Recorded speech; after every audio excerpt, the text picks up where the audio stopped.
listening to the Guitar Heroes podcast. Hello. I'm at the pub, guys. Where are you? Last orders.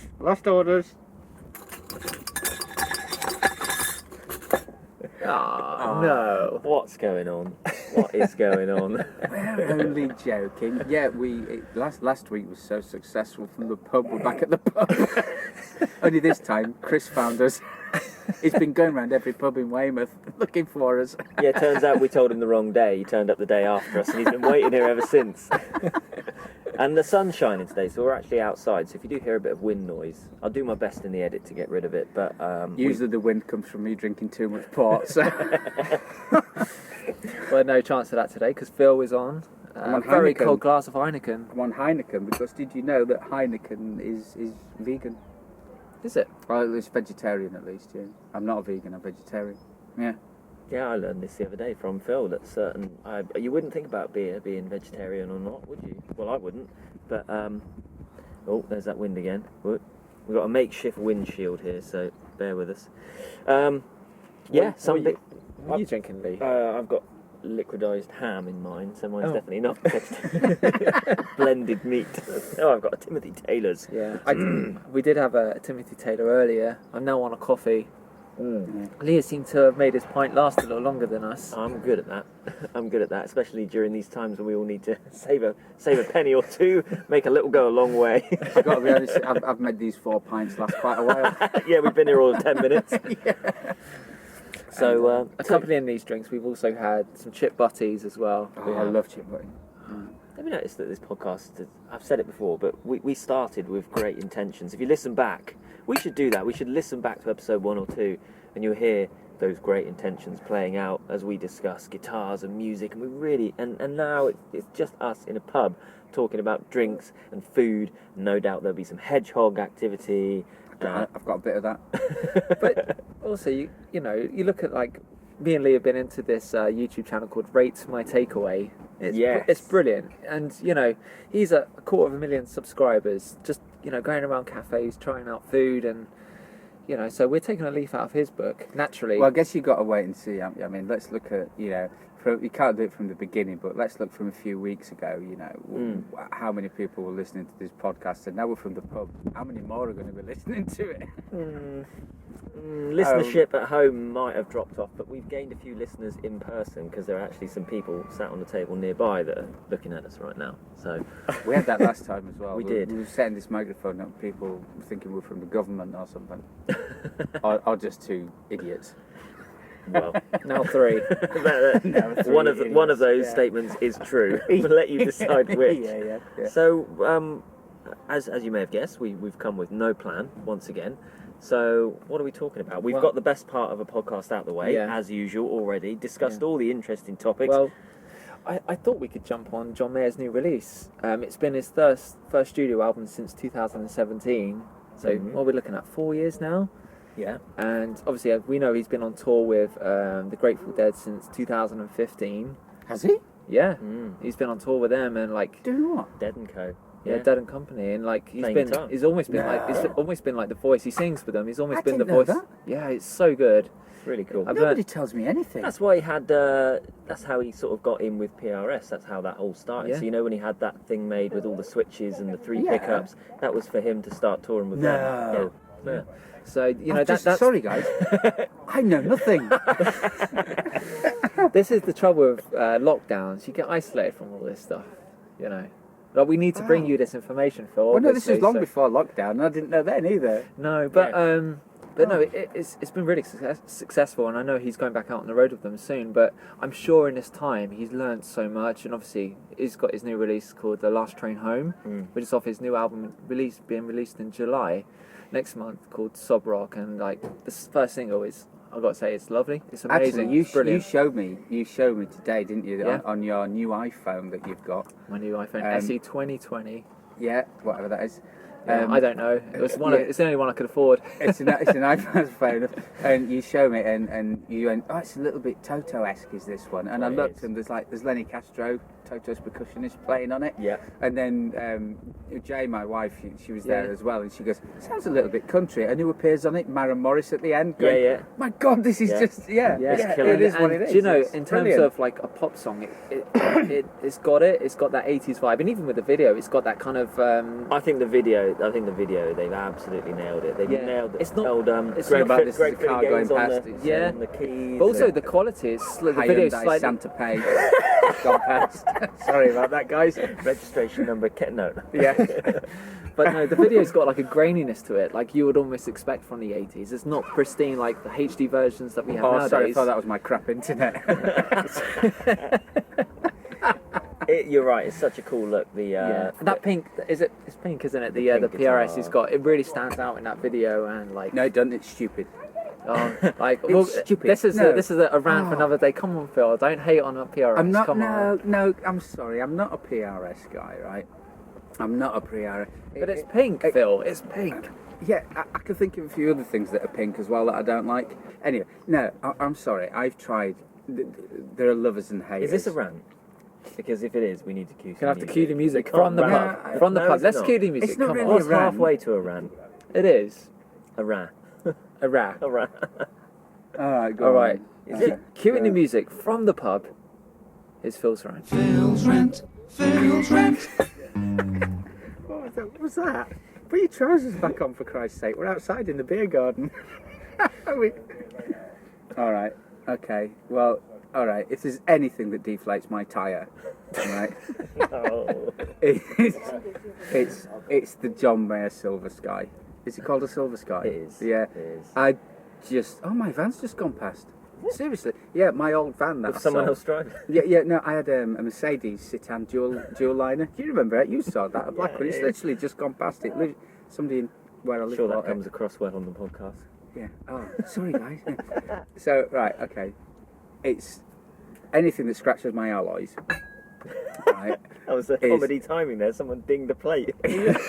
That's my arm. Is the John Mayer Silver Sky. I'm going to get hated for this. I don't care. Because... Maybe phrase it in a positive way. Come on. Okay. I would never own one because I'm sensible. Have you ever played one? Yes. And what did you think? Pointless. No, it is. Well, there because goes our endorsement, Lee, There we that go. we've been trying so hard to Well, get. thanks for listening, PR folks. We'll see you next time. We're never going to get a PRS endorsement because our YouTube channels aren't high enough in subscribers. Well, when Phil leaves the show. Wait, we need him. I was going to say, Chris, what have you got planned there? Phil, don't drink that pint. No. yeah. When Phil leaves the shit ties with me, you've just shit out, Chris. We'll have PRSs, but we won't have any gigs. Yeah, a bit like what we go through right now, actually, Yeah. but without the PRS. So come on then, tell us. No, okay. So, I really can't stand the Strat 6-a-side headstock. 3-a-side. Three Yeah. aside. What did I say? 6-a-side. 6-a-side. Because I was Heineken going to say, guy. if you This don't like the Heineken's 6-a-side, then I've got the amazing. guitar for you. That's a Have you seen the 12-string. PRS Silver Sky? It's got 3-a-side. That's a 12-string, isn't it? 6-a-side. Yeah. No, sorry about that. But so wait, so you're telling me that if they release that guitar with 6-a-side, you'd like it more? No. Because I think No. I think keeping their own headstock, it looks a bit weird, but It surely look- that's okay. less of a copy. Well, this is just my opinion, and everybody knows what my opinion means. Don't mean anything. Okay, but no. So we got this silly 6-a-side headstock on a Strat, not on a normal PRS. I don't know 3-a-side. What did I say it You again? said it Didn't again, yeah. How many pints are you on? What's that? I? That's the sad thing. I've not had that many. This is like my second or something. Anyway, the 3-a-side PRS headstock looks great on a PRS. On something that's meant to be a Strat, it just don't look right. And I've played one of these things, and if you seen the knobs, the tone, and, Yeah. they just feel really cheap. They just feel really, really cheap. Do you know what they remind me of? What's that? The 80s Elite Strat. Do you remember I those? quite like the knobs because they've got those. It's not hexagon. It's almost. I don't know. They've got 12 sides or something crazy, haven't they? Okay, and how much is this thing then? Well, about. I think it was £2,199. Oh, excuse me. Oh dear. Okay, so let me ask you: if John Mayer's name wasn't on this, would you be as interested? I'm not. I haven't said I'm interested. I'm playing the impartial questioner. Oh, I'm sat in the the middle. fence sitter. Okay. So, do you, okay then? Do Well, you I think think- people I will think be as that- interested? I don't. I think that John Mayer, to release a brand nowadays, I think you do need some form of attachment with an artist like John Mayer. I think it does bring an appeal. Because his opinion, obviously, he's always been that Strat player. He gets great sounds. Everyone's envious of his tones. You see all these videos of people trying to sound like him. And he obviously has the Dumble that Stevie Ray Vaughan used to own. And, you know, he has these great tones. And now he's moving on to a PRS. It's quite a statement, isn't it? And obviously, it makes you think, it must be good if John Mayer's playing one. Do you know, part of me would actually... Have you played one? No, I haven't. No. I've played one, and do you know, part of me would actually be more... I'd almost be more inclined to want one if it wasn't a signature, because the thing with a that's signature, interesting. the thing with a signature is, even if it's a great guitar, which I think it is a good guitar, there's always part of me that I sort of want something of my own that you can put your own Yeah. stamp to, and if A you Strat. if you buy a signature model, it's very obviously, especially something that's as obviously a signature as that, everybody knows it's the John Mayer guitar, then it's sort of like a bit fanboyish, and I kind It of, is. even though I am total fanboy, I sort of don't like to admit that, or don't like to wear it around my neck. So if it was just a new model, then I'd probably be more open to going, yeah, I could play one of those, but I feel like if I play one, people are going to be expected, play some John Mayer tonight or something then. Well, you know? our show is based on fanboy guitars, Well, yeah. innit? But I've got to... So you're saying there's not going to be a Silver Sky on the show anytime well, soon? no, I think if ever at any point there was to be any John Mayer in there, I think people would more recognise it with The black one. the black strap with the pearl With the gold. pearl tuners. The Continuum era. Yeah, Exactly. I think that's what people would That's my, recognise. obviously, I love the Continuum Not the album. stupid Every PRS. time I listen to it, there's always like a new layer of music revealed to me every time I listen. And for me, that's John Mayer's greatest era. That album, that's defining, that's the defining sound of John Mayer, and that Strat as well is kind of what I love about the Strat as well. You can, and it's not so associated with John Mayer because everyone's played Strats, Hank Marvin, all these guys, Hendrix, and so it doesn't become like a fanboy guitar of John Mayer. So it's acceptable to go and get a Strat, isn't it? But look, okay, so who's to blame here, though? If there's an issue to be had, who's to blame? Because let's look at the two parties involved. Let's look at PRS and let's look at John Mayer. So John Mayer's long-standing relationship with Fender and the custom shop broke down for various reasons that you can look up online. But there was some controversy there and it broke down. But he's a Strat guy through and through. His sounds, his tones, what he needs to get the job done is a Strat. So he's not really going to move away from the Strat, but what he needs is someone to make him a tool and support him in the way that he needs to be supported.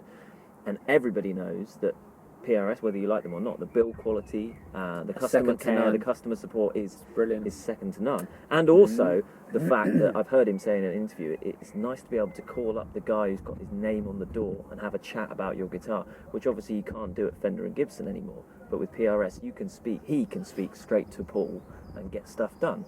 So That's a good point. there's that side of it covered, and then there's PRS. If John Mayer comes knocking on your door and says, "I'm a Strat guy, you know I am. Fender have let me down. What can we do?" Paul's not going to go, "I ain't going to make you a Strat. That's not what we do." He's going to go, "Hell yeah, I want you on my roster. I want So you do we as know one what of my happened then? artists." What happened? Why This did- is what everyone wants to know about. Come on, Lee. Well, So, you know, I think a lot of it had to do. I mean, I've read forums and heard rumours and stuff like that, but I think it was partly to do with the relationship with Mike Eldred, who was the head of the custom shop. He had a lot to do with the relationship between Fender and John. Mike Eldred's relationship with Fender broke down. He left the company, and a lot. It's about who you know, isn't it? And if the people that you have connections with are no longer there, or if the quality isn't up to standard, or if you're not getting the support, we know that an artist's requirements are going to be very different from a customer in a shop's requirements. Yeah. And then there's probably also the financial side of it as well. What kind of checks are being signed here to have your name associated with that brand and all that, which we can't overlook. And whatever the details are, the deal over at Camp PRS obviously seemed better. And I think every interview I've seen, he just seemed very enthusiastic about that fact that he could tinker with Paul, with Yeah. the man who can make the decisions. You haven't got to go. Fender's a huge public corporation now, so to get things done, you can understand that even if you're John Mayer, it's going to take a long time, and he's going to have to go through decisions. There's board meetings, there's investors. Whereas with PRS, it's PRS. You can speak to Paul and go, "I want this guitar," and he'll go, "Cool, you'll have it next week." So there's that, Yeah. and I feel Yeah. for PRS. I think they got unnecessary stick because what guitar company in their right mind would say, "Sorry, John, we're going to stick to our guns on this." But You see, okay, so yeah, you see, my rant was a little bit half-assed, if I'm honest, about that guitar. you're Because- thinking about it now, aren't you? Well, no, I thought about it before, but I was I feel like I Is was it- like peer pressured into ranting. No, And but if I there's anything that fells my tree, it's peer pressure. know, but obviously right? I totally get what you mean. Like, This is what we do, Phil. We rile you up, and then we let you rant, and then we shoot you down. This is But brilliant. but the thing is, it's companies coming out and trying to recreate something that's been great and continues to be great, like the PRS Strat. But obviously it's to accommodate, like you said, Lee, Yeah, accommodate I the think- needs of John Mayer. If they'd And- come out and tried to tell you that it wasn't a Strat, or they tried to tell you that they were doing something, they were reinventing the wheel. They Yeah. weren't. No, It had to exactly. retain all of the quality. If you're a Strat player, like Phil, you're a Strat player. If you I suddenly, used to be. if you couldn't get your hands on a Strat, but you suddenly found that PRS was your best mate, you're probably going to try and get him to make you something like what you like. You're going to Yeah. say, "I like 3 single coil pickups." Well, a PRS trem. I've had a revolution. You're No. not. Well, go on then. I don't think I'm a Stratter anymore. Oh, come on. You're telling me you've owned a Les Paul for like 6 weeks and it's undone 30 years of Strat use? I've been like this since February. It's longer than 6 weeks. I tell you what, these things changed me. Really? I never thought a Gibson would do that, but Only Gibson's good enough. Do you know Only what? Gibson. We should save that for next episode. I think, 'cause that'll be a whole thing on Les Pauls and Phil's new. I don't know. It would have changed by next episode. He'll be I back doubt on it. this. Yeah. I doubt it. Really? No, he's Yeah. felt like this for a long time, Lee. Every time I see him, he's like, "Chris, this guitar, literally, this guitar." Really? Yeah. Well, I put a new video up on YouTube, and I didn't realise. Slight plug there, Phil Walker, guitarist on YouTube. Yeah. Phil at paypal.com. Yeah. Any donations if you enjoy the video. Yeah. But Buy no, us a pint. yeah, driving, have a latte. Thanks a latte. Hey! Oh, God, I'm working with Here these all couple week. brothers here. Oh dear. So this is it. Like, when did I get it? February. I got it in February. Okay, it's now June, and it's the only guitar so far that's spent nearly every day in the house. I'm like, and I've just put a Hipshot detuner on it as well, well, let's and I'm like, oh, reserve judgment and let's Yeah. see how things play out as we get back to work once you start gigging again and see. I've done a gig with it. You've not done enough yet. None of us have done enough. You don't know So- what gig I've done. One was enough. It was 8 hours long. Yeah, because I an think 8-hour-long gig, yeah. reserving We'll judgment see. would be good, because obviously I haven't played a Les Paul for years. I've only just had one, obviously in need for this show, but I haven't gigged one, so I need to wait and see. I want to, wait and see what it's like with the weight and everything like It's that. very different. But isn't that's the it? thing. Yeah. That's the thing. All right, so it's Because the that's next the thing, the big appeal for me is yours is because it's chambered.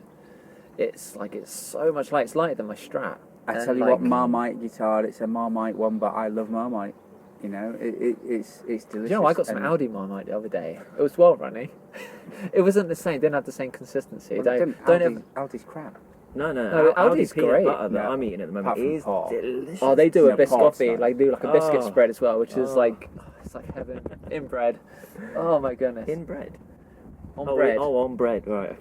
Okay. I thought that as well. I was thinking, what's Right. Come on. Back to the subject. So you were rethinking your rant there. Yeah, well, I think at the minute, the way that the world, the state that the world's in, the way that things are going, if John Mayer's brought a guitar out, and if that's sort of boosted PRS, then that's really good. Of course it is. That's a really good thing, because I don't know about. I mean, I'm on the other side of it, and I'm on the entertainment side, and the arse has fallen out of it completely right now. So I think anything in music that's bringing in revenue, Yeah. I say, yeah, great, Yeah. even if it is a stupid 3-side headstock, brilliant. There's a really That's good. interesting video with Paul Reed Smith talking about this guitar and how he says there's so many things that Fender should have improved upon on their Strat. And he literally wasn't even holding back in the video. Every And it- luthier says that about every brand, though, don't they? But obviously John Mayer's taken to it, and I haven't heard a bad opinion about the Strat other than it trying to be a Strat. I haven't heard any bad opinions about it. Everyone says it's stays in tune. And also your point plays.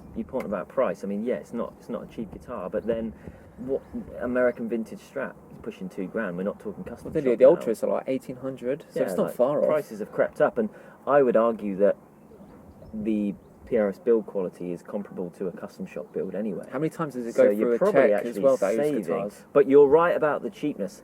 I know what you mean. I played the guitar, but I think that's just more of a reflection of a Strat.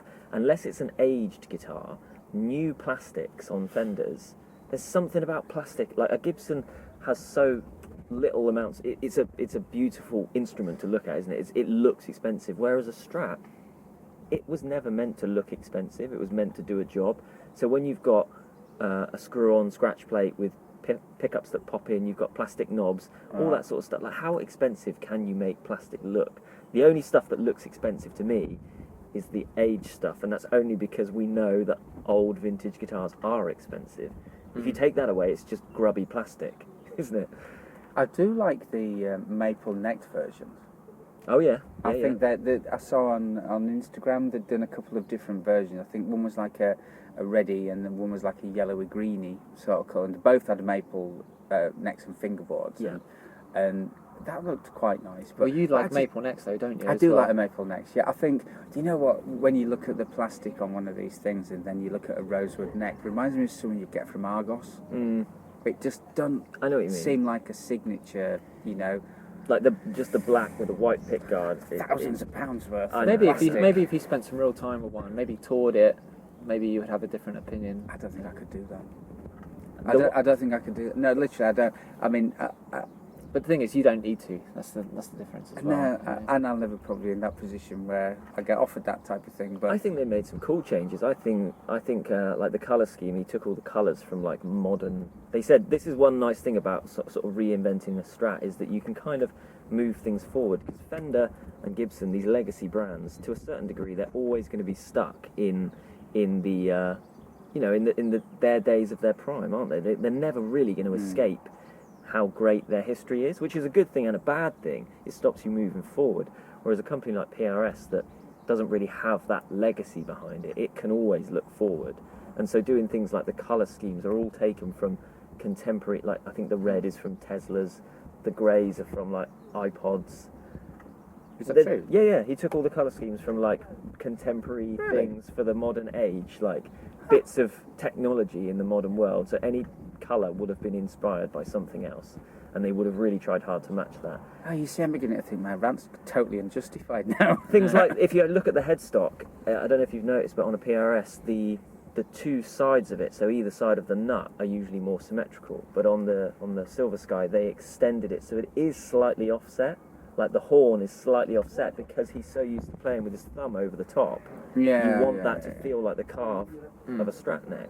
They did these little tweaks, and then obviously the fretwork is impeccable and pickups sound great, all that sort of stuff. Yeah, well, the thing with PRS, everything is made in house. I believe. Yeah. Everything is done. They make everything on that guitar. You're listening to the Guitar Heroes podcast. Yeah. I'm going to name Tune drop this, here. Have you got anything that you can tinkle to do a name Oh yeah, drop? we could do a Have little you- spoon on my latte Right. glass. So, okay, I worked with Paul Reed Smith a few years ago. Thanks. Can I put it down, or have we got another one coming up? Oh, no, that's it. Is that oh, yeah, PRS with- painting and decorating with over in Dorchester? with Simon McBride. Oh! Oh, Lee's just jingled his keys as well. Yeah, and it was at an Andertons event. Is that another one? No, don't do it for them. No. So it was the Radisson Blue Hotel in Guildford, and I was working for Line 6 at the time. Oh, we like line 6. We do like Line 6, yeah. Oh, hang on, we should stop doing that. Staff are going to come over, aren't they? Yeah, yeah. Is there a problem? Another latte, please. Yeah. Thanks a lot. Another beer for Phil. He's running out of rants. So yeah, we did this gig, and it was a Paul Reed Smith event, and Simon McBride was there, who was lovely, and what a great player he is. And Paul kind of did this. Well, funny, I'll just backpedal a bit. We were sound checking. Okay, now this goes into the build quality of Paul Reed Smith. If he's at the end of the quality control line, I get it, because we would we had the M20D mixing desk, and that was the new thing that Line 6 had brought out at the time. The powered speakers in this desk, and it was all iPad controlled. And I was at the back of the room, and I don't think there was any tracks. Pretty sure there weren't tracks. It was just Paul playing guitar and Simon McBride as well with the different models of PRS, and they had the PRS amps mic'd up as well. And I'm at the back of the room, and Paul Reed Smith comes up to me as well, which was quite a really weird experience. And I can't remember what it was, but he says, yeah, can you just drop 2K on Simon's guitar about 0.3 dB? And I'm thinking, nobody's going to hear that. I can't hear what that does. What do you do? And he went, no, make it 0.4, 0.5. Yeah, that's it. Yeah. Can you hear it now? And I'm going, oh yeah. Yeah, I see what you're saying. And I really couldn't. And then, but as the what do you call it, seminar, event, clinic, yeah. As it sort of went on, I kind of more and more understood him, because he got a load of different brand guitars, nuts. Oh yeah. Okay.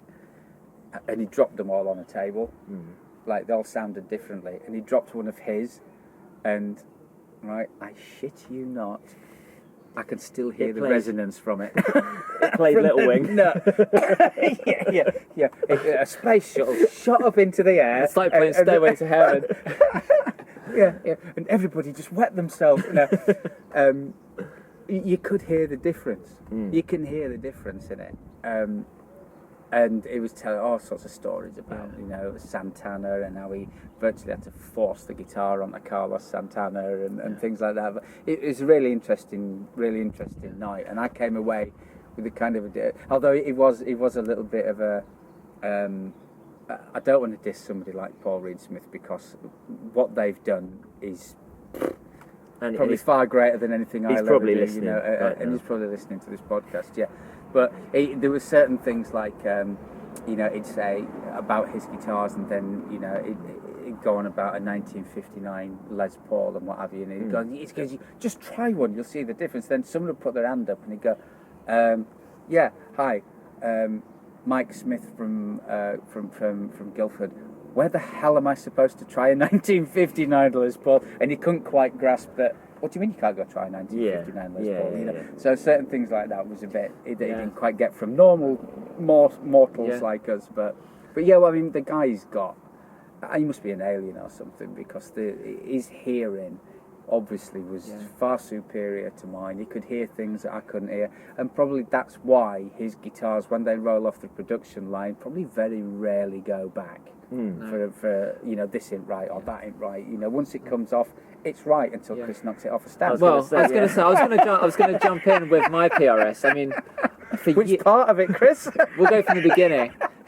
For years, I've always gone into music shops like Absolute when they had like a healthy stock of PRS, and I'd never tried them. I would just look, because I had a feeling if I tried one, I wouldn't want to put it down. They just look incredible. Everywhere you went, you see them. I'm just like, I'm not worthy of playing one of these. They're so far out my price range as well. And I'm only doing pub gigs at the time, so there's no need to own something that expensive. But one day I think I took my Blues Junior to Absolute to get revalved or something. As I was waiting, it was about half an hour or something, I was just having a chat with Lee, and then I was like, can I just try that PRS? It was the copper burst. It was. It sounds familiar, having a chat with Lee. A custom 24, and I said, can I just have a go? I just want to have a go, and I fell in love with it straight away. For years I've played a Les Paul, I've tried Strats and stuff, and nothing felt like this. It was amazing straight out the gate. I came back another day, I think made a couple of visits, didn't I? Yeah. I was like, I just need to be sure before I put $2,000 down or whatever it was. And then I used it for about 6 years on gigs, and not once did it fail me. It was always in tune. I took it out of the case, it was always in tune. Until that fateful day. But even then, Lee, pilot error. Even then, I went to grab my strap from behind. The strap on my Strat caught the headstock of the Les Paul, and it slammed the thing forward straight onto a stone floor. But without even realising, I did the gig with the guitar. It was still great. It was only the next day I did a lesson when I was tuning the guitar up. I had to tune it up. some of the wood had fallen off the headstock. But even broken, they're still better than every guitar out See, when there. you describe that, I'm imagining in Looney Tunes or something like that. You know when one of them gets hit over the head with like a big thing, and they crack like glass, and then they go. I'm imagining your headstock just in one piece. You touch it, and then a crack in 15 different places just goes like ice. Well, the wood had split around. And the students looking at you going, "Is that meant to happen?" You're like, "Oh yes, it's a very expensive guitar." But luckily, the headstock didn't crack, the neck didn't crack. It was just a bit of wood had split around the tuner where, because it went face first onto the concrete floor, and it obviously impacted the tuners, which caused the wood to split behind them. But Robin Absolute did a quick fix on it. It's all it needed. And the poor guy that now owns that PRS can't tune his E-string. Doesn't know a thing. No, but I used it for several months after that, and it was great. Like, I had no issues with that guitar at all. Came in a lovely hard case, and also I love the trem system on it as well. Best trems. I've never tried the Music Man, because apparently the Music Man are better, but you know, I have never tried them, so I wouldn't say. But the PRS trem is just like, you could wail away on that thing. You could really go at it, and it doesn't even budge in tuning. It just doesn't even move. It's so good. Wow. So, Chris, do you still own a PRS? I don't. I needed to find a Les Paul for this show. Yeah. Okay, so that kind of says it all. So your main guitar. No, it doesn't. Is It a doesn't, Strat. Phil. It doesn't. Tell me, does your Strat have a 3-side headstock, or is it a bog standard Fender? My Les Paul has a 3-side. Yeah, Your favourite guitar at the moment has a 3-side, Phil. I love that Les Paul. This is what it comes back to. That And it tells us that most musicians follow their heart over their head, and this It's is the not problem. trying to be a Strat. This is the problem that sorry. PRS are always going to be up against, isn't it? They're always The only- going to be number yeah. 3 at, you know. But I think Paul said many times if he could be number 3 and sustain that, he's very happy with that. Of But course. you're never going to be able to fight against decades and decades of great No, music but and to all be these honest, great bands. Yeah. And sometimes we know that you can have the best instrument in the world and it just doesn't do it for you. And actually, No. sometimes having that magic mojo that very often means that things don't work, but it somehow just grabs you, doesn't it? Yeah, I never had that with the PRS. I always go to my Strat because I had the connection. I don't know, just as a kid growing up and seeing Les Pauls and Strats, I think that's what it is. It's, you know, my head rules me in that respect. But And coming full circle, maybe that will change. Maybe that will change. You know, it has to change at some point, and maybe things like the Silver Sky for the kids that are now 12 and 13 lusting over that. Because they don't know any, you know, they're not looking at bands PRS playing, you know, Les Pauls and stuff. They're looking at whatever's going on in music now. But as a, you know, professional gigging musicians, there is a frustration you get with guitars. The G string on most Les Pauls never stays in tune. The Strat, whenever using the trem when it's floating, doesn't often stay in tune very well, and it's frustrating at times. And then you go to something like a PRS, which is just going to work all the time. It's not just the setup though. No, it's Because not. It's not. My G-string on my Les Paul is fine, and once Robin at Absolute had set up in fact the Strat that I use the trem on most of the time is my red 50s Classic. A lot of stuff can be done. I mean, I go mad on that on Pink Floyd. But Paul's point has always Shadows been that you fine. shouldn't spend any money on a guitar and then have to take it to a tech. He wants you to open the case and it be absolutely ready. Depending how much you pay for it.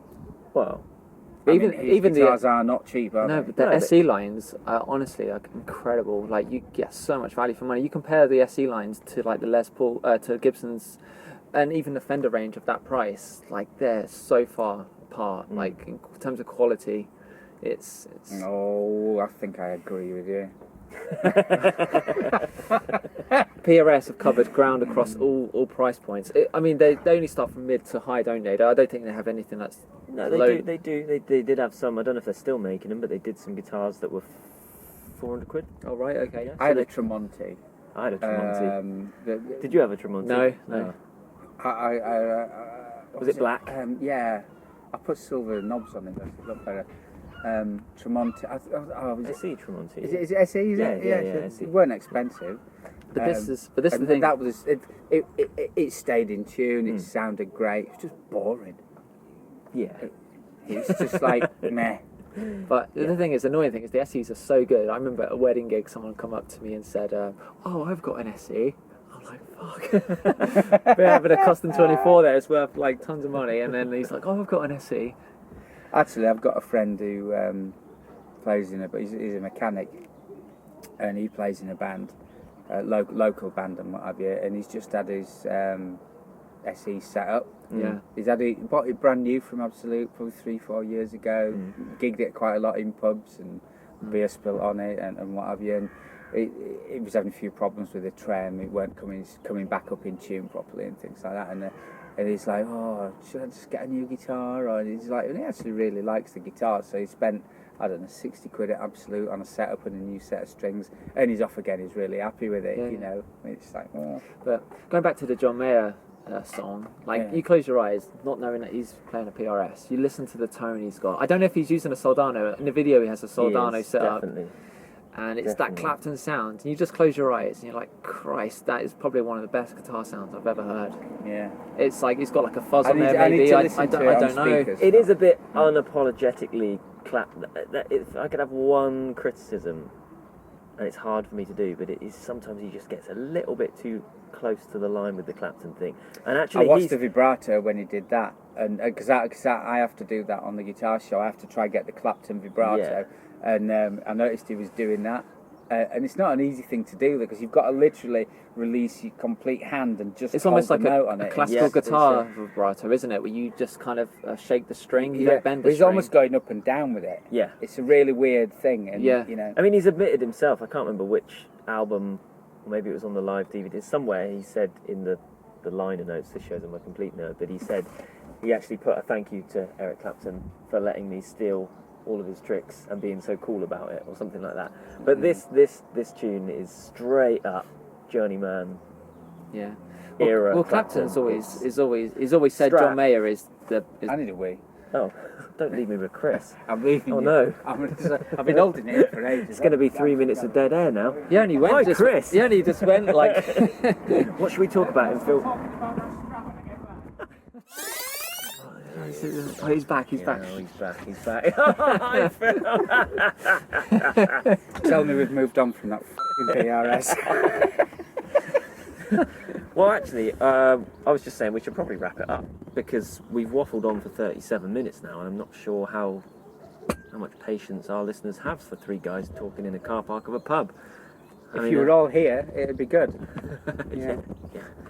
Have we got anything important to cover? Anything important to announce, or anything to? We are back on the road on the 16th of July. I think I've said this before, at the Haymarket Theatre in Basingstoke. We've good call. We've been in rehearsals. We've got a lot of rehearsing coming up as well, and promos, and it's a very exciting time for us. Yeah. Let's redefine rehearsals. Cheese sandwiches. Cheese sandwiches and grapes. Drinking and coffee. Greg's coffee. But you can't coffee. even take the bloody lids off. Scratching our heads, breaking equipment, and trying to remember how to play. yeah. But no, we're if anybody wants to see where we're playing and you're desperate to come watch a live theatre show featuring over 30 guitars, then head to storyofguitarheroes.com, have a look at our tour dates, and come say hi. I went to the theatre the other day, just going to throw that in, and I can confirm they are still there, and it was still a pleasurable experience. Theatres are great. It was live music. It was surprisingly normal, really. It's weird how, as you start to get these normalities resuming, it's almost like nothing ever changed. No, which is kind of nice in a way. That's what we need. I mean, we know it has, and we know stuff. Terrible things have happened, but when you just, like now, this is a very normal situation. We're sat in the sun at a pub, and it's almost like, where did the last year go? I've got to just cover my face when I go for a wee, but... No. Doing us all a favour. The problem is I don't know where I'm weeing then. Yeah, Phil, you got your mask up over your eyes. No, Phil, no! Right, Chris. He's still at the bar.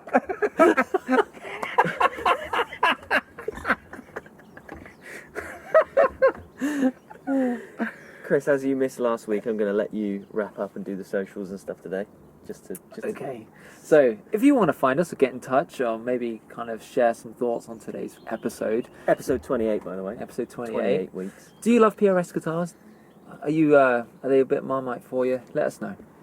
You can find us on Instagram. Phil Walker guitarist. I don't know. Lee Troy Come on, guitar. guys. Episode 28. Episode 28. Lee Troy guitar. Yep. Chris Anthony guitar. Yep. You can find us on Facebook at Phil Walker guitar. Guitarist. Guitarist, I think. Guitarist. Lee Troy guitarist. No, Lee Williams yeah, guitarist. Yeah.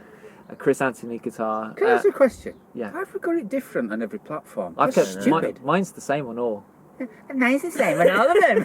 Right, Chris. But you just called yourself stupid, Chris, mate. get the bill, mate. Get the bill. Okay, head over to YouTube, Phil Walker Guitarist, where you can find the latest episode from us rehearsing. You can find the chaos in the rehearsal rooms at Chris's leads, and I think there was a little shot of Lee's bass in there as well. And Chris's broken transmitter and Chris's broken transmitter, yeah. Lee's borrowed bass. Hey, I wish it was borrowed. My bank says differently. It's borrowed from the bank. But anyway, there's the socials. We look forward to sharing another episode with you next time, and until then, see you later. Thanks a latte. Thanks a latte.